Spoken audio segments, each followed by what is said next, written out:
자, 오늘 다시 이제 마태복음 5장, 아니야, 6장. 그쵸? 우리 6장, 우리 어디까지 했습니까? 기억나세요? 오른손이 하는 거 왼손이 하지 말라까지 했죠. 기억나시죠? 네. 네. 우리 이제 그 후반을 이을 거예요. 근데 그 후반이 아주 재밌는 거죠. 왜냐면 이제 주기도문이 나오기 때문에. 오늘 정말 재밌을 거예요. 자, 그런데 이제 재밌는 걸 하기 전에 이제 개념을 한 가지만 더 드리고 이제 시작을 할게요.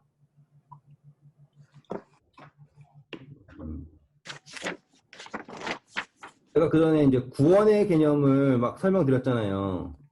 네. 네. 그러면서 이 마태복음이 어떤 책이냐라고 했을 때 마태복음은 하늘의 왕국을 알려주는 거다. 그래서 왕이신 예수님 말씀드렸잖아요. 네. 성경에서 천국이라는 단어가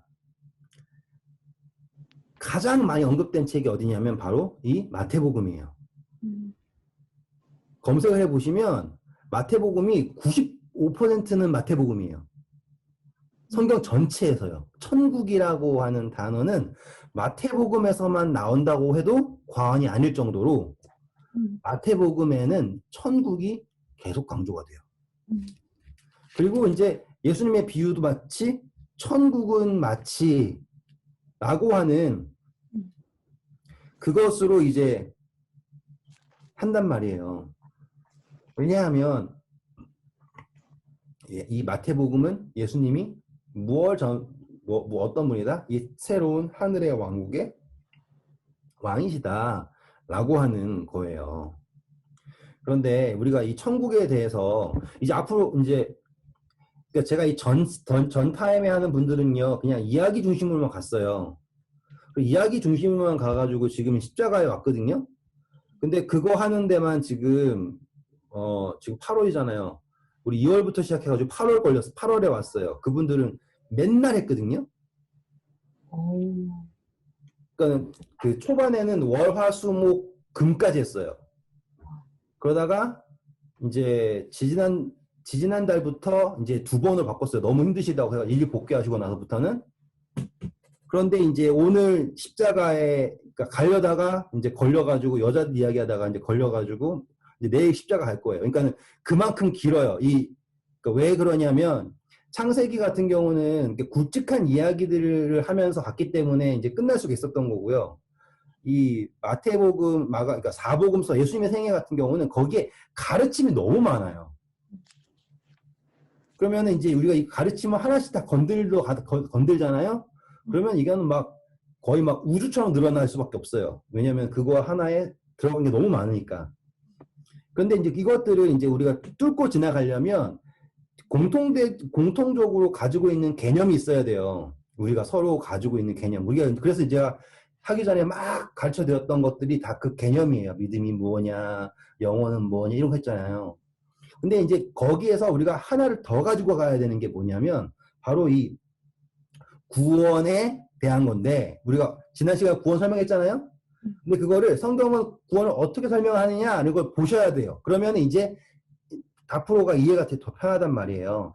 마태복음 13장에 오세요 한번. 나중에 해야 될 거지만 지금 미리 하는 거가 뭐냐면 개념이 여기 나오기 때문입니다. 마태복음 13장 47절 48절 읽어주세요. 또 천국은 마치 바다에 치고 각종 물고기를 모으는 그물과 같으니 그물에 가득함에 물가로 끌어내고 앉아서 좋은 것은 그릇에 담고 못된 것은 내버리느니라. 네, 자 이게 천국이에요. 또 그쵸? 네. 여기도 신기하죠? 왜 44절부터 천국은 계속 반복되는데 그 마지막 천국이 뭐냐면 천국은 무엇이냐라고 했을 때 그물이라 그러죠. 네. 자, 이게 뭡니까? 바닷속에서 뭐 한다고요? 건져내는 거죠. 그물이 그거예요. 구원은 뭐라고요? 건져낸다잖아요. 네. 근데 이 천국이라고 하는 것은 무엇이냐면 그물이에요. 근데 그 그물은 좋은 것만 담는 게 그물이에요? 아니요? 아니죠. 그게 구원의 개념이에요. 그걸 이해하셔야 돼요. 구원은 좋든 나쁘든 모두에게 주어지는 거예요. 이해되셨죠? 그런데 이게 나오잖아요. 그러면 좋은 물고기는 남고요. 나쁜 물고기는 다시 어디로 돌아가는 거예요? 내버린다, 바다로. 바다로 돌아가는 거예요. 이거는요, 개념이 버리는 거지만요, 실질적으로는 이거는 우리가 이해하는 건 뭐냐면, 우리가 이 바다는 뭘 상징한다고요? 공부했죠? 세상. 우리는 사람 낚는 어부에서 이제 구원받잖아요? 그러면 우리가 예수님의 백성이면, 하나님의 백성이면 하나님과 함께 남고, 악인이면 의인의 회중에 함께 거하지 못하죠. 시편 1편 나온 것처럼. 그래서 다시 어디로 돌아가는 거예요? 세상으로 돌아가는 거예요. 이게 구원의 개념이에요. 그래서 구원은 뭐예요? 모두에게 주어지는 거라고요. 이걸 꼭 이해하셔야 돼요. 네. 제가 억지로 해석하는 게 아니에요. 네. 구원은, 천국은 그물이에요. 그물. 이거는 좋든 나쁘든 상관없어요. 바닷속, 세상 속에 그 누구든지 들어올 수 있는 그것이 바로 뭐예요? 그물이에요. 그래서 천국은 요한의 때로부터 침노받나니 침노하는 자는 차지할 것이다 라는 건 뭐예요? 천국은 들어가고자 하는 자에게 주어지는 축복입니다. 그렇기 때문에 구원이라고 하는 것이 공평한 거예요. 그리고 정당한 거예요. 왜? 원하는 자에게 주어지는 것이 천국이에요. 그런데 자기 스스로가 어떻게 해야 된다? 거기에 천국에 합당한지 합당하지 않은지를 스스로가 증명하는 거예요. 왜? 천국에 있으면 힘들잖아요. 그래서 어디로 돌아가기 원한다고요? 세상으로 돌아가길 원한다. 이게 악인이 의인의 회중에 들지 못하며 라고 하는 시편 1편의 기록이 증명이 되는 거예요. 자, 이제 이 개념을 이해하셨죠? 천국은, 구원은 모든 사람에게 주어진 특권입니다. 따라오실 수 있죠? 네. 자, 이제 그 개념을 가지고 앞으로의 이야기를 갈 거예요. 자, 마태복음 6장입니다.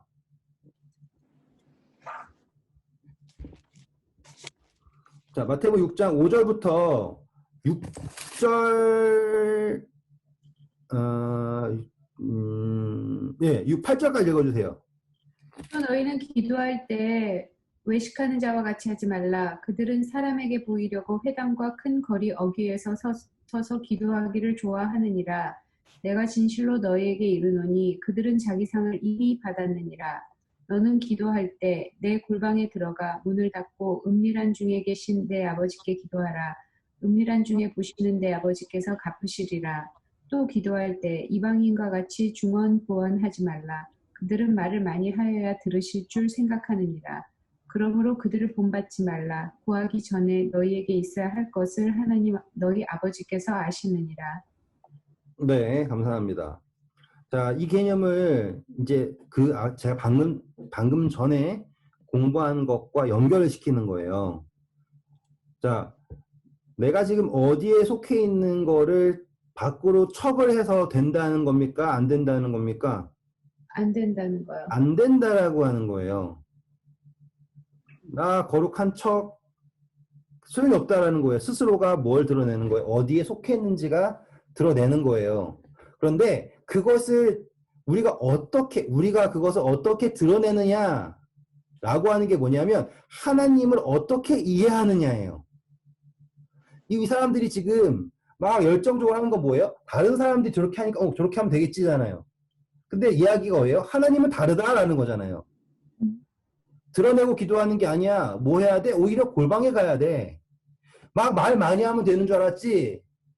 그 말 많이 하는 건 누가 하는 거예요? 이방 사람을 본받지 말라라는 거예요. 그러면 지금 뭐예요? 이 사람들이 흉내내고 있는 거는 뭐예요? 오히려 바닷속에 있는 거, 사실 세상 속에 있는 거를 흉내내는 거죠. 뭐가 아니라 하나님의 것이 아니라. 이해 되셨죠? 그런데 지금 세상 속에 있는 것을 흉내내면서 자기를 어떻다라고 척을 합니까? 하나님에게 속한 사람인 거라고 척을 하는 거예요. 그러면 이게 매칭이 될까요? 안 될까요? 매칭이 될 수가 없는 거예요. 이해되시겠죠? 네. 네. 요 이야기가, 기도할 때는 당장 그냥 골방에 가세요. 골방에서 하는 기도가 진짜입니다. 이런 논리가 아니에요. 여기 핵심 논리는 세상의 모양을 쫓아서 하나님 속에 속한 것처럼 드러내려고 한다라고 하는 것에 맹점을 말하는 거예요. 이해되셨죠? 네. 그리고 세상의 방식으로 하나님을 이해한다예요. 다시 말하면 하나님한테 계속 막 열심히 내가 지금 몇 년을 기도했어. 그럼 하나님이 들어야 돼. 이거냐고요? 아니라고요. 하나님께서는 우리가 이미 구하기 전에 아신다라는 거를 믿는 게 맞는 거잖아요. 그런데 불교처럼 내가 얼마나 치성을 드렸어. 그러니까는 정성이 갸륵해서 하나님이 들어주는 거야. 이 논리로 가면은, 근데 재밌잖아요. 기독교인들도 대부분 그 논리에 인정을 하잖아요. 와, 저분 봐. 저렇게 열정적으로 하니까 하나님이 기도 응답해 주시지. 나도 저렇게 해야 기도 응답 받아도. 아니에요. 기도 응답은 기도하기 전에 이미 주어진 거예요. 기도라는 것은 내 의사를 하나님한테 강요하는 것이 아니라 하나님의 뜻에 나를 맞추는 거예요. 그쵸? 그게 기도의 핵심이에요. 근데 이방신들은 뭐예요? 내가 말을 어떻게든 들어라 이놈아 라고서 계속 얘기하는 게 이방신이죠. 그게 아니다라고 이야기하는 거예요. 나는 오늘 뭐 재밌는 간증이 있어요. 뭐 다른 간증, 뭐 응답은 많지만 그냥 오늘 당장 있었던 거라서 당연히 여기 계신 분들이 저를 도와줘서 살고 있지만 어저께 이제 쌀이 떨어져가지고 이제 갔어요. 마트에 갔어요. 근데 한국은 설이니까 추석이니까 그 이제 한국 쌀 먹고 싶잖아요. 햅쌀 먹는 그런 특별히 또 이제 저희 작은 아버지가 쌀 농사를 지세요. 그래가지고 항상 햅쌀을 보내주셨단 말이에요. 그래서 이제 추석이면 햅쌀 먹는 뭐 그런 거 있잖아요. 그런데 마트 가니까는 한국 쌀이 하나도 없는 거예요. 그래가지고 이거 참 아쉽다. 한국 쌀 먹고 싶은데 여기 있는 건 이제 다 날아가는 쌀이니까 갖다 주는 거 먹으니까. 그래가지고는 이제 아침 오늘 새벽에 이제 말씀 보내고 기도를 했어요. 하나님, 내가 햅쌀은 모르겠고 한국 쌀 해서 먹고 싶은데 이거 쌀 어디서 사면 될까요? 그랬어요. 그냥 진짜 그냥 아무 이야기 없이 아무 그냥 기대 없이 그리고 또 뭐 사러 가면 되잖아요. 뭐 시카고를 가면 되잖아요. 그런데 난데없이 제가 다니지도 않는 앤드류스 한인교회 이상근 목사님이 갑자기 저보고 어디니에요. 그리고서는 제가 또 그때 마침 딴 데 있었으면 못 만났는데 집에 막 오고 있는 중이었어요. 화장실 청소 끝내고서 이제 집에 막 오는 중이었는데 갑자기 오시더니만은 이제 다 돌리시고 하나 남았나 봐. 그래서 트렁크를 딱 열고서는 내가 보여줘야지. 오! 안 드셨는데. 그러니까 저게 온 거예요. 근데 그걸 딱 받는 순간 그 느낌 있잖아요. 네, 아시죠? 그 느낌. 그러니까는 하나님이 아신다라는 걸 믿는 게 중요한 거예요. 그러니까 내가 기도하기 전에 하나님께서 아시니까 기도할 필요 없어. 이렇게 생각하는 게 아니에요. 하나님 다 아시는데 못하고 기도해? 이 논리가 아니라 그분이 나의 필요를 알고 계시다는 거를 느끼고 사는 그게 중요한 거라고요. 그러니까 이 문장을 어떻게 이해해야 되는지 아시겠죠, 이제? 하나님께서는 너가 기도하기 전에 구하기 전에 너희가 있어야 할 것을 하나님께 아신다. 그러니까 기도할 필요 없어. 이게 아니라 하나님과 하나님이 나를 아신다라고 하는 그 느낌을 알고 가는 거예요. 하나님 모르시는 것 같으니까 계속 얘기해야지. 혹은 내가 내가 착한 척하고 내가 잘하면 하나님 날 좀 더 도와주시겠지. 그 느낌이 아니에요. 그러니까 이거 뭐예요? 내가 지금 하나님을 어떻게 이해하느냐예요. 잘 보세요. 지금 구원은 그냥 그물이라니까요. 그러니까 모두에게 주어진 거예요. 그런데 그 느낌을 아는 사람은 뭐예요? 합당한 사람이 되는 거예요. 내가 뭘 잘해서, 그러니까 하나님이 어떻다라는 걸 깨닫지도 못하고요. 내가 뭐 성경 많이 보고요. 교회 열심히 나가고요. 착한 일 많이 하고 그런 걸로 하잖아요. 그럼 뭘 몰라요? 하나님이 함께 하신다는 느낌은 몰라요. 그걸 모르면 뭐가 되는 거예요? 척이 되는 거예요. 척. 그게 바로 지금 이 주기도문을 읽기 전에 나오는 이야기의 핵심이에요. 이 모든 척이 뭐예요? 자기가 마치 하나님 나라에 합당한 척 이러면서 근데 그 척을 어떻게 하는 거예요? 배운 적이 없잖아요. 느끼지 못했잖아요. 느껴본 적이 없으니까 누굴 따라하는 거예요? 이방 사람들을 따라하는 거예요. 아, 보니까 저 신 잘 만나고 그러는 거 보니까 저렇게 하니까는 그쪽 신이랑 잘 교감하는 것 같네. 좀 멋있어 보이네. 그럼 나도 이 하나님과 이런 식으로 하면 되겠네. 뭐예요? 상상 연애하는 거죠. 그렇죠? 책으로만 연애 공부하는 그런 식이에요. 아시겠죠? 지금 요거를 이 시점을 보니까 이해되시죠? 이 시점 안 가지고 그냥 보면은 기도할 필요 없습니다. 다 아십니다. 기도할 때는 골방 들어가세요. 그게 아니에요. 하나님을 어떻게 이해하는가. 그게 핵심이라는 거예요. 자, 그러면 우리가 이제 하나님을 이해하잖아요. 그러면 그 이해를 가지고 주기도문을 보자고요. 그러면 이 주기도문이 어마무시하다는 걸 느끼게 되실 거예요. 사실 이 주기도문은 정말 정말 대단한 거예요.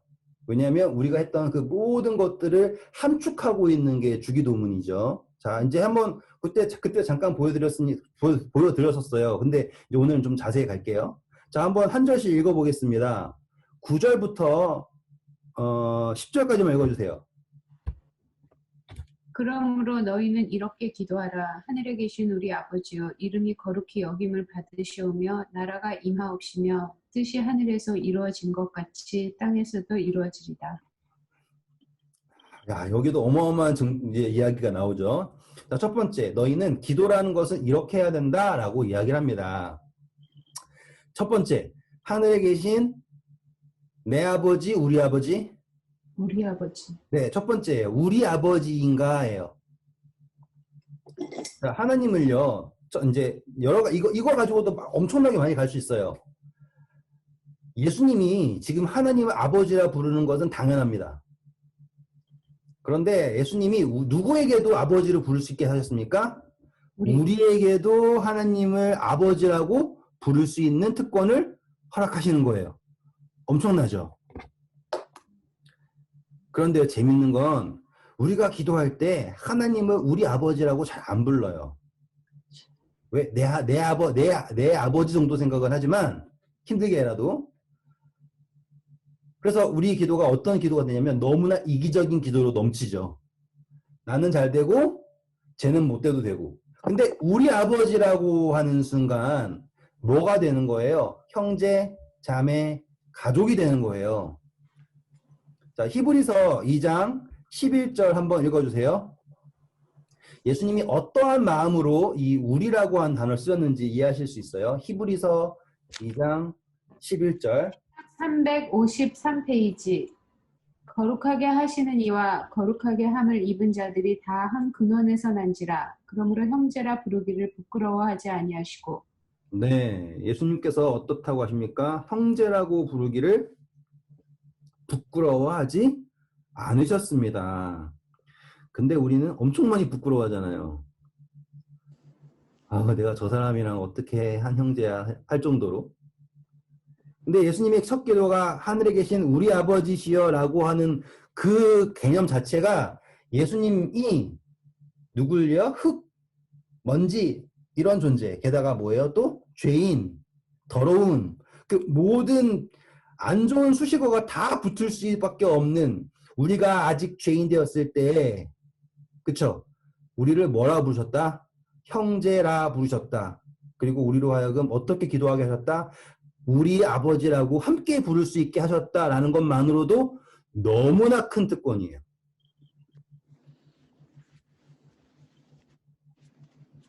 여기서도 엄청 갈 수 있어요. 하지만 제가 이제 시간이 없으니까 줄일게요. 그것만 기억하시면 돼요. 나는 지금 우리 아버지라고 부르는 거 아니면 항상 내 하나님, 나의 이기적인 욕구에만 나의 구원에만 국한된 아버지를 부르고 있는가? 그것만 하셔도 충분한 묵상이 될 거라고 생각을 해요. 그런데 그 다음이에요. 아버지여 이름이 거룩히 여김 받으시오며 라고 하죠. 자, 그러면 우리는 우리의 기도를 누구의 영광을 위해 합니까? 아버지의 영광을 위해 합니까? 아니면 나의 영광을 위해 합니까? 라고 하잖아요. 그러면 전부 다 우리의 기도는 어쩔 수 없어요. 나 좀 살려주세요. 나 좀 도와주세요. 왜? 그 기도의 핵심이 뭐로 왔으니까요? 나한테 왔으니까요. 근데요, 이게 우리로 가잖아요. 그러면 깨달아요. 아, 영광이 나에게가 아니라 아버지께 가야 되는구나. 그 거룩함이 아버지에게 가야 되는구나를 알아요. 그 개념이 언제 시작되냐면 우리라는 걸 깨닫게 되었을 때 아버지한테 가는 거예요. 우리라는 걸 깨닫지 않고요. 나랑 하나님이라고 하는 그것만 생각하잖아요. 그러면 하나님을 뭐라고 생각하냐면 나만 도와줘야 될 존재로 생각한다고요. 근데 우리라고 하는 순간 뭐라 생각하냐면 아, 아버지라고 하는 하나님이 이 우리라고 하는 관계 속에서 거룩함을 여김 받으셔야 되겠구나라는 거를 깨닫는 거예요. 여기까지 따라올 수 있겠습니까? 제가 좀 더 설명해 드릴게요. 자, 이름이 거룩히 여김을 받으시오며 라고 했지 않습니까? 자, 거룩하다라는 건 뭐예요? 구별된다예요. 자, 그러면 이 우리라고 하는 우리 아버지라고 하는 거기에서 아버지가 어떻게 된다? 그분의 이름이 거룩히 여김을 받아지는가예요. 지금 내 옆에는 하나님 모르죠.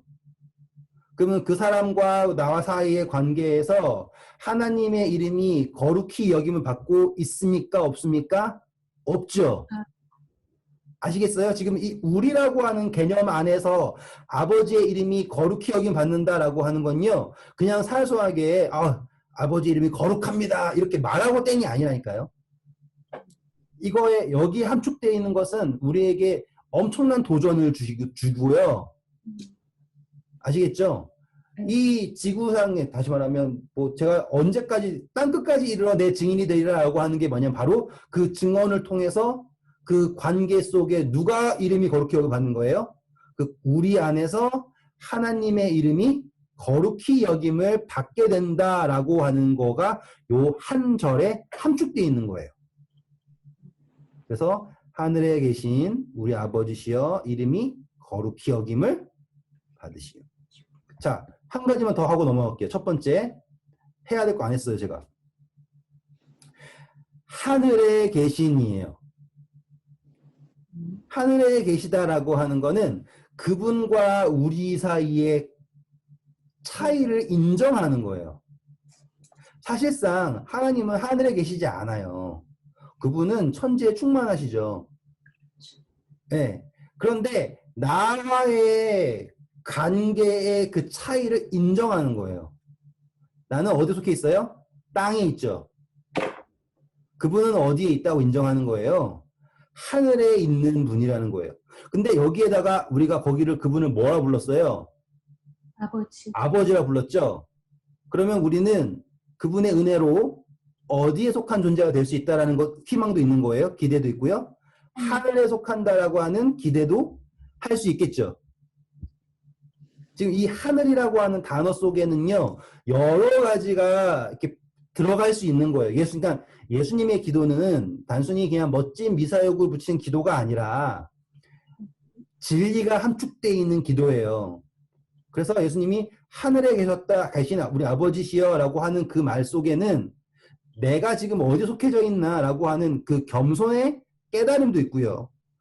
그분이 나의 아버지라는 것을 믿는 순간 내가 지금 여기에 있지만 아버지의 영광에 참여할 수 있는 존재가 될 수 있다라고 하는 믿음, 기대가 있고 소망이 있을 수 있다는 거고 우리 아버지라고 하는 것을 통해서 나는 지금 땅에 있죠.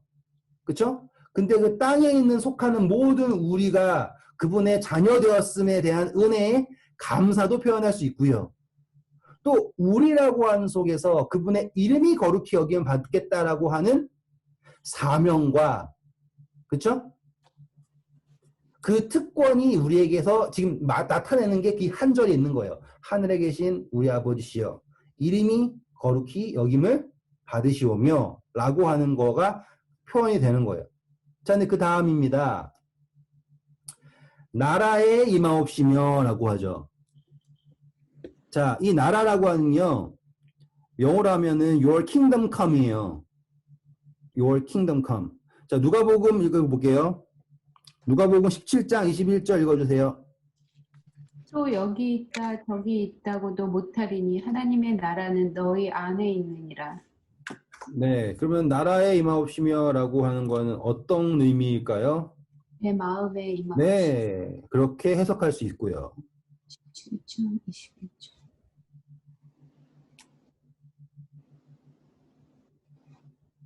재밌죠? 네. 똑같은 걸로는요. 요한복음 1장 11절 읽어주세요. 자기 땅에 오매 자기 백성이 영접하지 아니하였으나. 네, 자 그럼 뭐예요? 영접해야 된다는 거예요. 영접하겠다. 우리 마음에 오시는 것을 내가 뭐 하겠다? 영접하겠다. 나라에 임하옵시며 Your kingdom come 이라는 의미가 바로 이거예요. 이건 단순히 막 재림하세요 이 느낌이 아니에요. 왜냐하면 이 모든 것은 다 이미 누구의 거예요? 하나님의 것이잖아요. 근데 이 하나님의 건데 너희는 이렇게 기도하라고 하는 거를 굳이 하실 필요가 없다고요.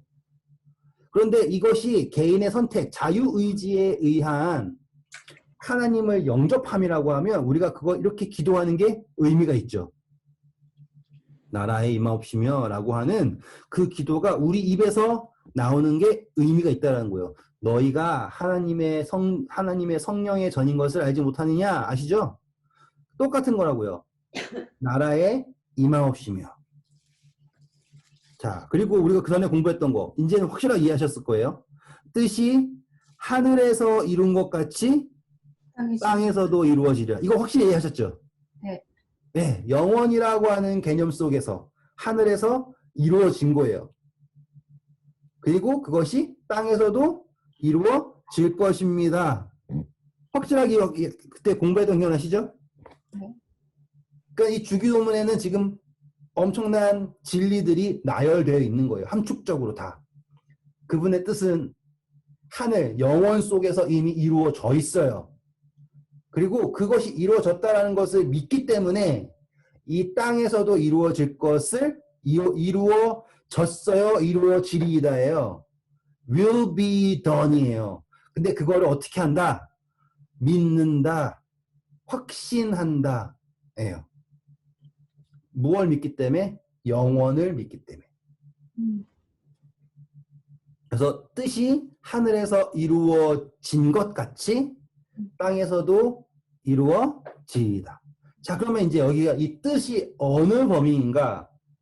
요한복음 4장 34절. 우리 공부했었으니까 한 번만 더 읽어볼게요. 요한복음 4장 34절.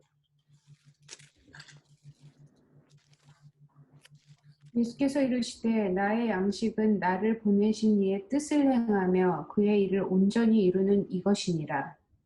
네, 뜻, 아버지의 뜻, 하나님의 일을 온전히 이루는 것, 그게 어떻게 되었다? 이루어지리이다. 이루어졌고 이루어졌습니다. 자, 이 개념 잘 기억하셔야 돼요. 왜냐하면 내가 이미 영화롭게 하였고 또 영화롭게 할 것이다 라고 하는 오늘 이니집사님 아까 했던 질문 있죠?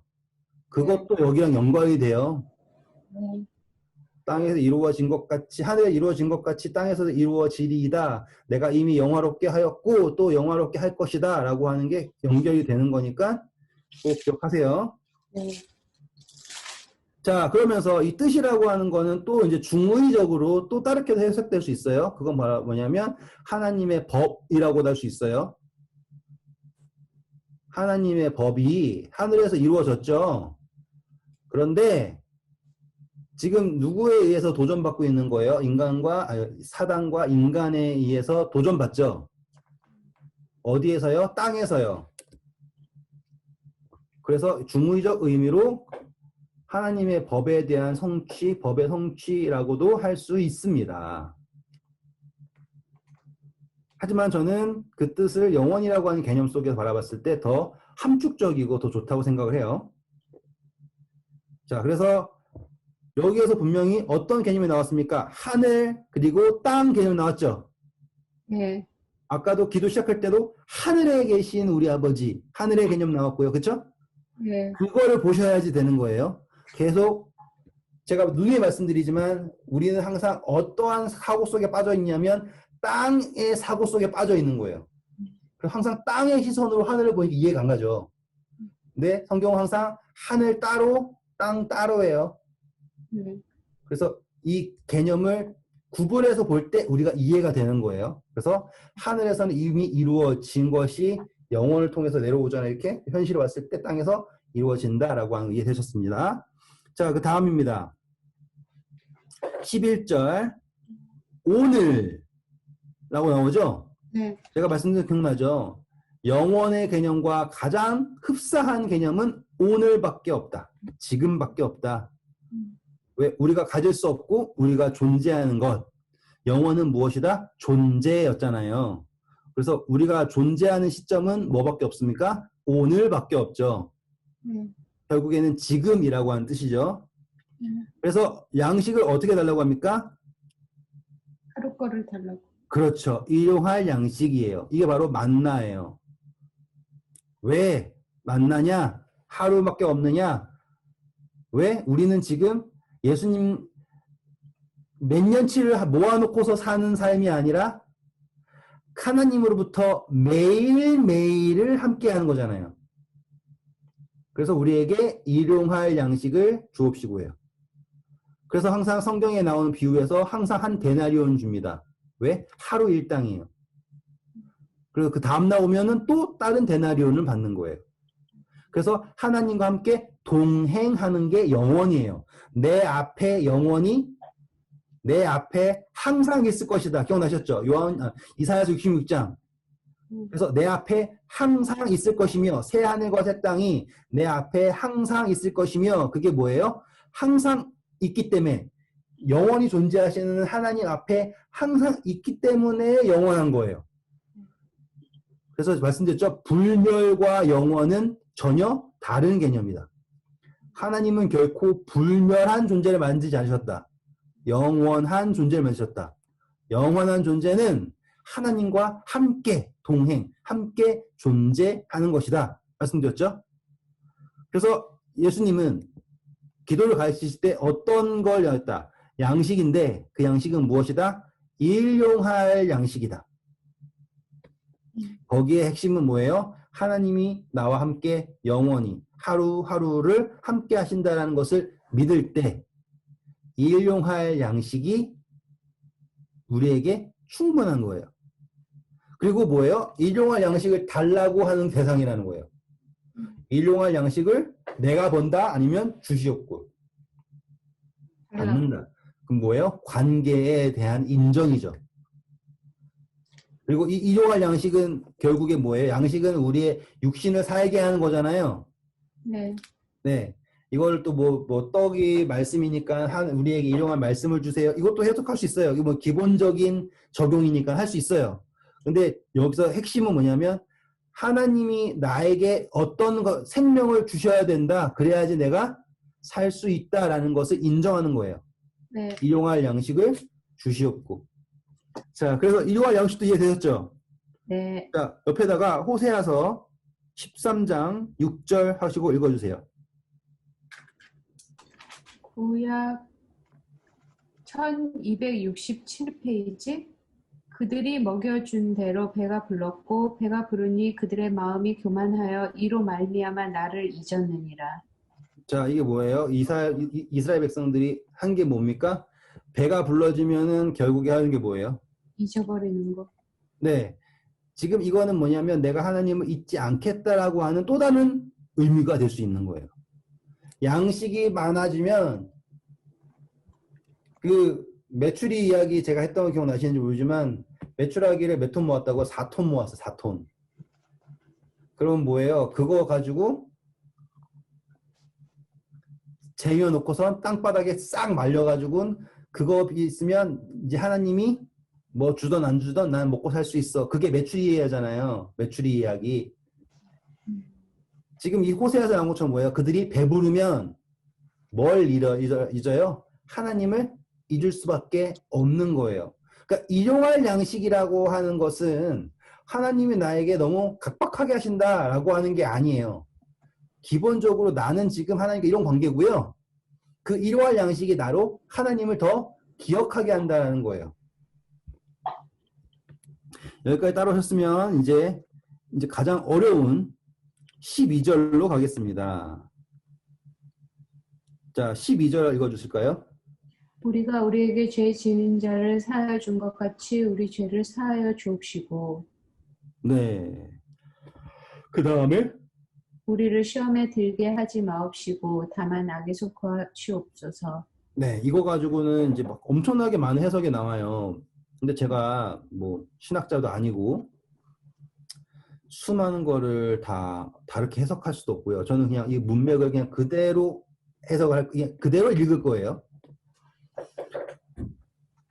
우리가 우리에게 뭐 한 사람이요? 죄 지은 자. 자, 번역에 따라서 보면은 빚진 사람을 용서해 준 것 같이. 네. 사실상 이 말이 정확해요.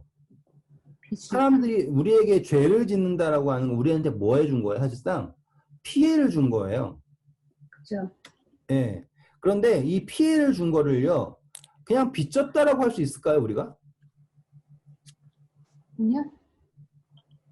한번 생각해 보세요. 그러니까 사고로 그렇게 할 수 있겠냐 이거예요. 예를 들어서 뭐 도둑이 왔어요.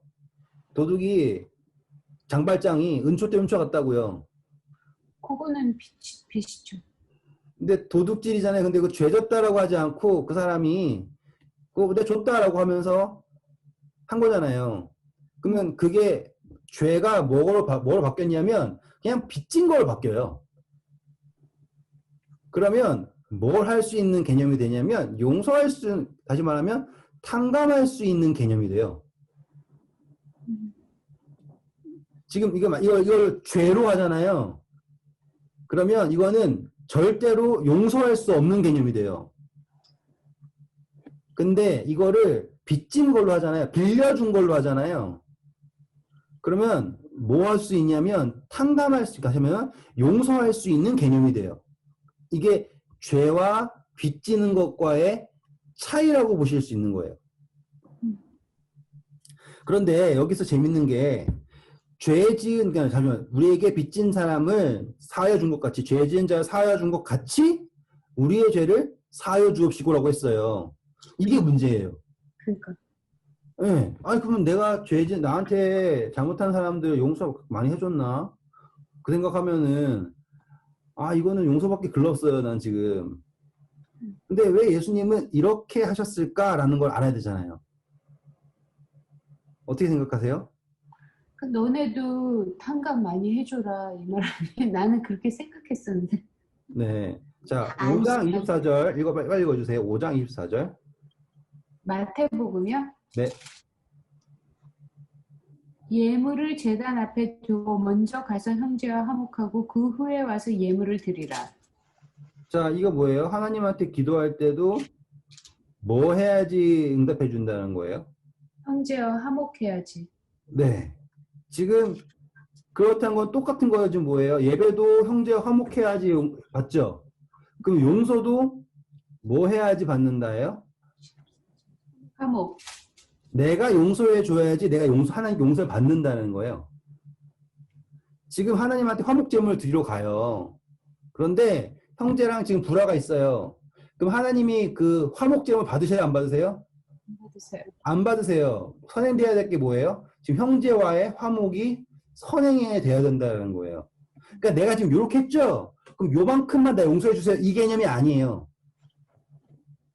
내가 지금 형제와 화목을 했기 때문에 나의 화목제물이 아버지께 받게 되는 근거가 돼요. 똑같이 내가 지금 형제를 용서할 수 있잖아요. 그러면 내가 지금 하나님에게 용서를 받을 수 있는 근거가 되는 거예요. 이해되셨습니까? 내가 요만큼 용서했으니까 요만큼 용서해 주세요가 아니라 내가 지금 한 형제를 용서합니다. 그러면 나도 지금 용서라는 그 범위 안에 나 자신을 둘 수가 있는 거예요. 나만 용서의 범위에 두고 형제를 용서하지 않으면 될까요? 안 될까요? 안 되죠. 안 되겠죠? 그 이야기가 어디 나옵니까? 마태복음 18장에 나옵니다. 자, 빨리 가서 볼게요. 마태복음 18장. 네, 21절부터 읽어주세요.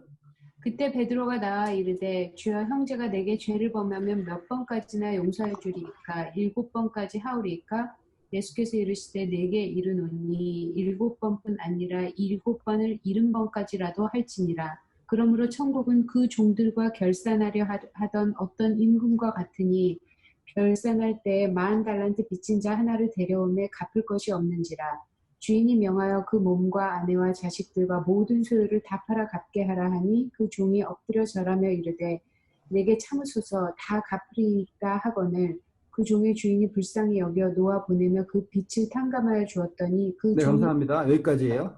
자, 이 이야기가 우리가 공부하는 주기도문과 완전히 일치하는 예화예요. 그러네. 그냥 부연 설명만 좀 해드릴게요. 먼저 10,000달란트를 빚졌대요.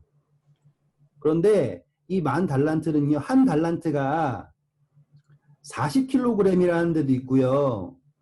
이 24kg라는 데도 있어요. 근데 이 시대는요, 이 신약 시대는 40kg으로 보통 한대요. 그러면 이게 만약에 40kg인데 그러면은 몇 킬로그램인 거예요? 40만 킬로그램인 거죠? 그러면은 40만 킬로그램이면 제가 적어놨거든요. 자, 한번 읽어볼게요. 1, 10, 100, 이해가 안 된다고 1000만, 10만, 100만, 1000만. 6천만 데나리온이래요. 10,000달란트가 6천만 데나리온이래요. 6천만 데나리온. 근데 한 데나리온이 하루 일당이에요.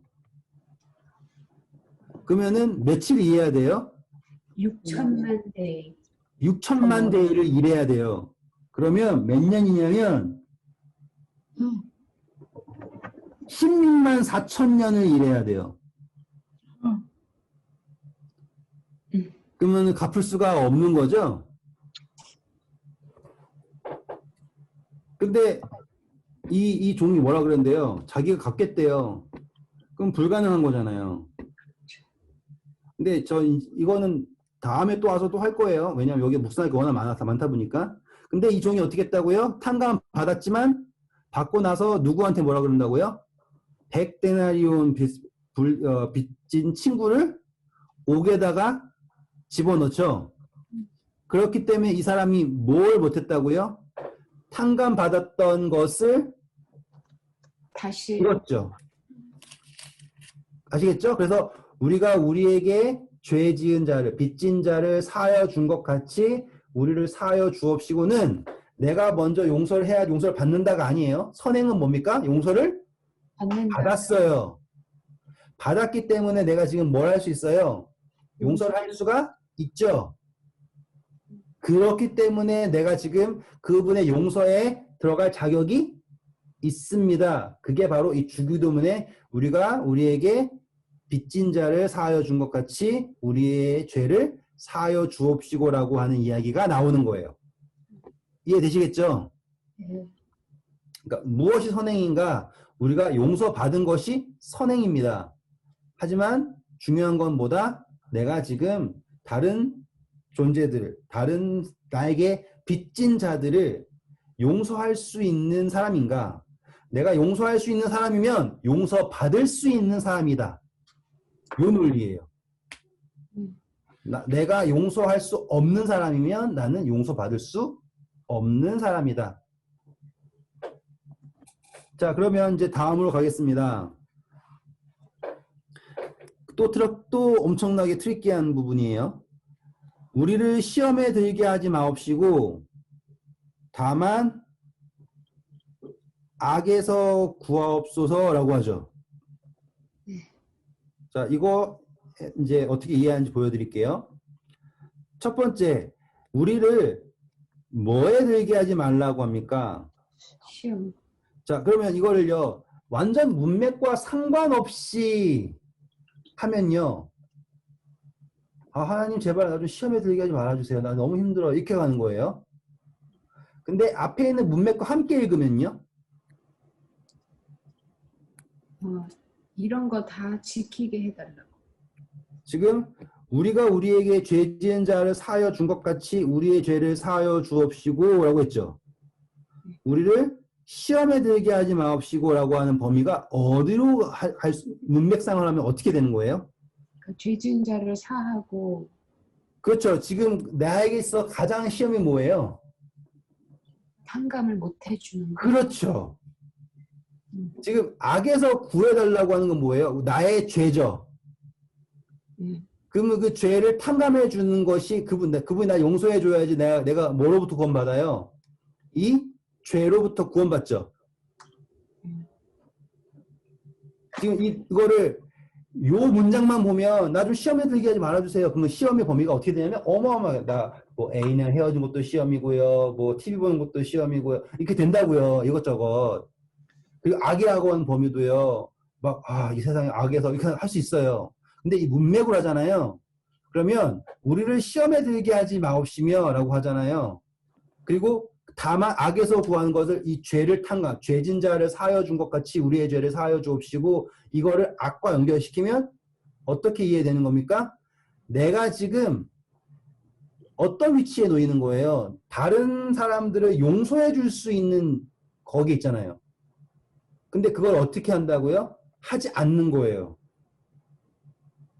그러면 어떻게 되는 겁니까? 악에서부터 구해줄 수 있어요? 없어요? 없어요. 왜 구해줄 수가 없어요? 왜? 그 자격이 우리에게 주어지지 않는 거예요. 왜? 우리가 뻥 차버린 거죠. 이게 문맥으로 해석할 수 있는 범위예요.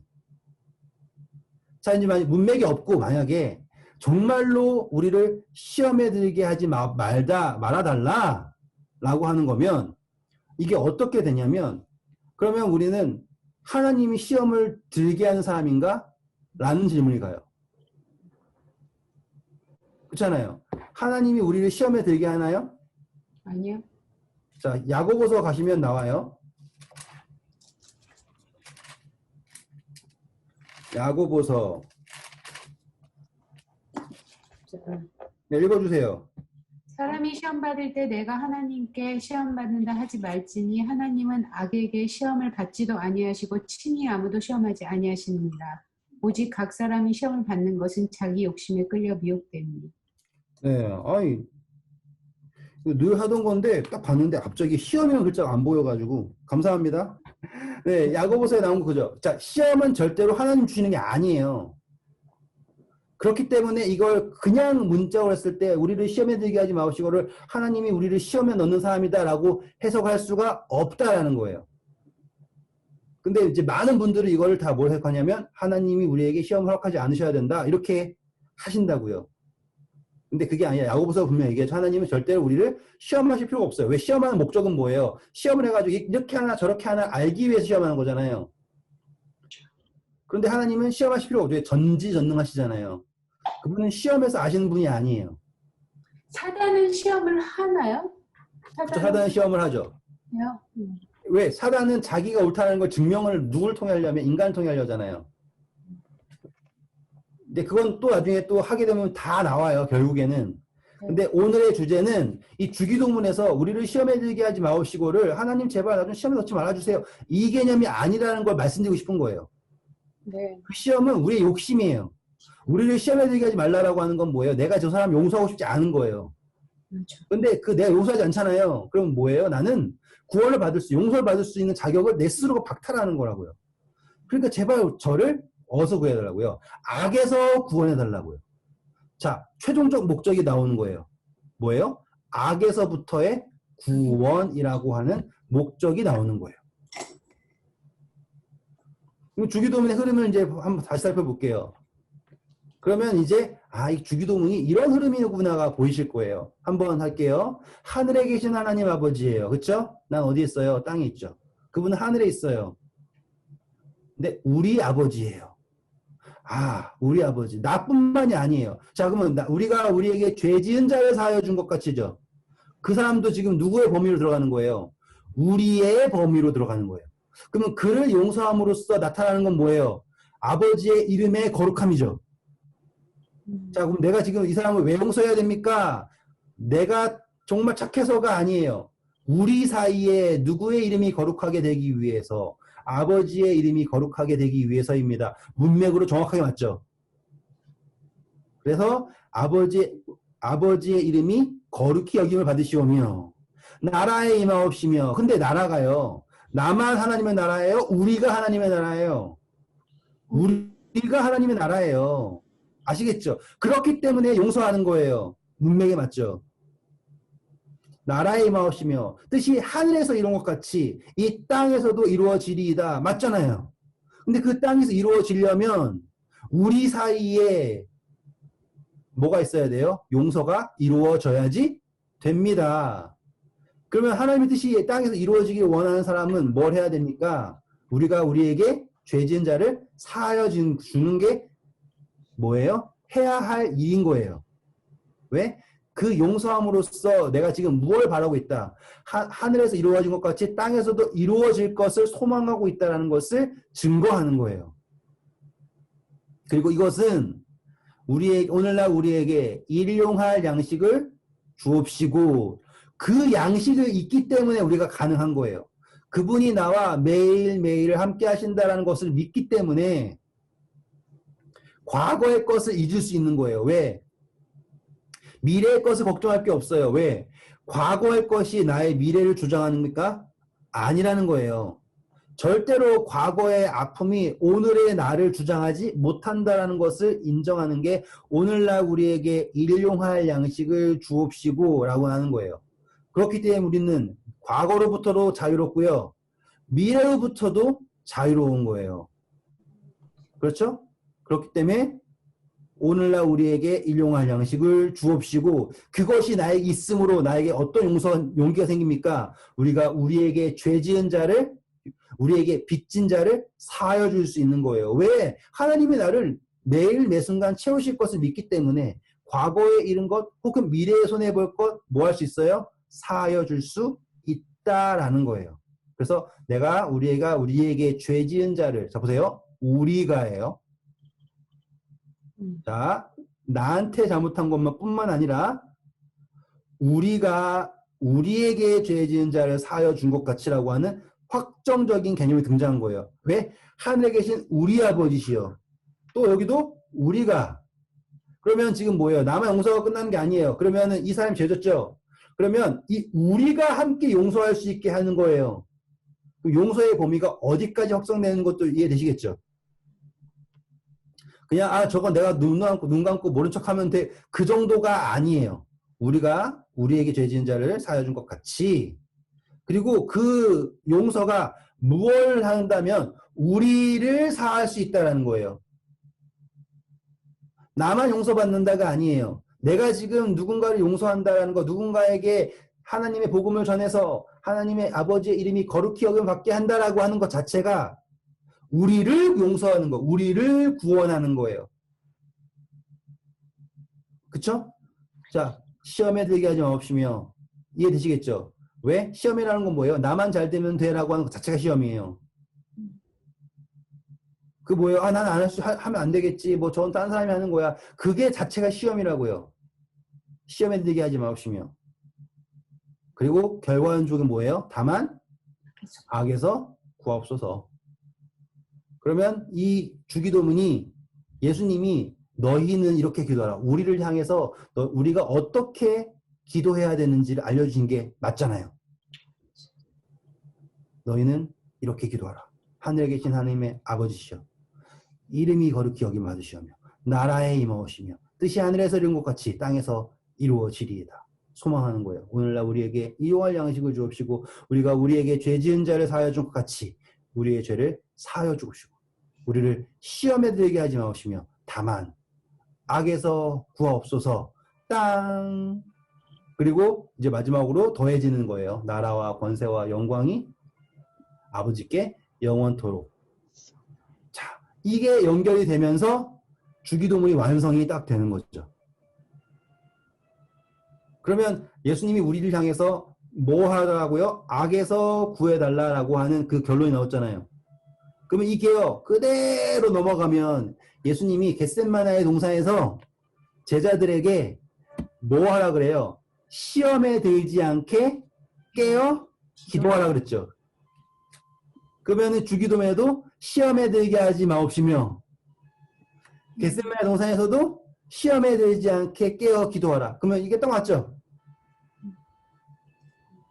그러면 이제 이게 이해가 된 거예요, 이제. 아, 예수님께서 궁극적으로 말씀하시는 게 바로 이거구나. 그리고 예수님께서는 십자가에서 우리를 뭐로부터 구원하셨어요? 악으로부터, 죄로부터 구속하셨죠. 이제 이해되십니까? 이게 주기도문이 그냥 멋진 기도문이 아니라는 게 보이시죠?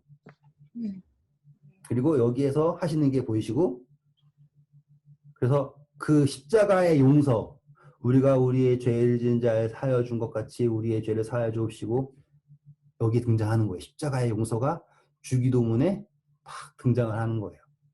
그리고 그 용서가 있기 전에 시험에 들지 않게 깨어 기도하라 라고 하셨던 그 말씀, 마음은 원이로 돼 육신이 약하다 라고 하는 그 말씀이 이미 그 주기도문 속에도 다 포함되어 있는 거라는 걸 네, 기억하시면 되겠습니다. 혹시 오늘 배웠던 것들 중에서 질문 있으신가요?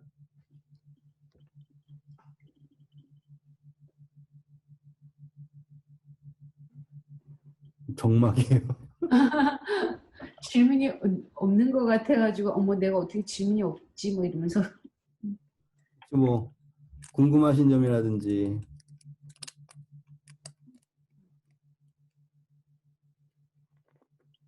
주기도문이 참 좋죠? 예. 예. 전 주기도문을 어렸을 때 외웠잖아요. 어렸을 때부터 외웠는데 뭔 소리인지 모르고 했어요. 그냥 달달달달 외워서 하죠. 네, 그냥 루루루루 그게 끝이었어요. 근데 어느 날 그 딱 이 주기도문이 이렇게 쫙 와닿더라고요. 그러니까 제가 하는 기도가 도무지 주기도문에는 발끝에도 가지 못하는 거예요. 그 우리 하나님이라는 것도 못 부르는 거예요. 저는 지금. 네 하나님. 네, 내 하나님인데도 의심 많고 아 해줄까? 이건 안 되겠지. 막 이렇고 그러니까는 이 기도의 그 범위가 막 너무 막 저를 막 이렇게 막 overwhelm 하니까 와 압도하니까 막 이거를 막 어떻게 해야 되나 막 그러더라고요. 그런데 정말 놀라운 거는 제가 이 기도를 이제 깨닫고 내가 기도의 방향이 이렇게 가야 되는구나 알았거든요. 그러니까 제가 기도의 방향이 그렇게 가잖아요. 그러면 응답이라는 거가 정말로 신속하게 오는 것 같아요. 그러니까는 기도의 응답이라고 하는 거 제가 말씀드렸지만 하나님한테 내 생각을 말해가지고 하나님이 내 주장 따라가지고 하나님 일로 와요. 나 해달라니까요. 이 조르는 게 기도가 아니거든요. 기도라고 하는 거는 하나님의 흐름에 나를 맞추는 게 기도잖아요. 그러면서 서로가 이제 조율되는 거예요. 이렇게 튜닝되는 게 기도고 이제 안식일이고 그런 거예요. 그러니까는 제가 이 주기도문의 범위를 딱 깨닫고 지금 제가 말씀드린 그 범위요. 그리고 방향성을 딱 깨닫고 그 방향성에 맞춰서 기도를 하니까 뭐 다 따라갈 수 없죠. 너무나 어마어마하니까. 하지만 조금이라도 흉내내잖아요. 그러면 기도 응답이 팍팍 와요. 그 시작이 우리라는 것을 인식하는 순간 기도의 응답은 정말로 칼같이 옵니다. 그거를 한번 기억하시고 정확하게 1시간이 이제 지났으므로 좋은 밤 되시고 내일 뵐게요. 맞습니다. 네, 안녕히 주무세요.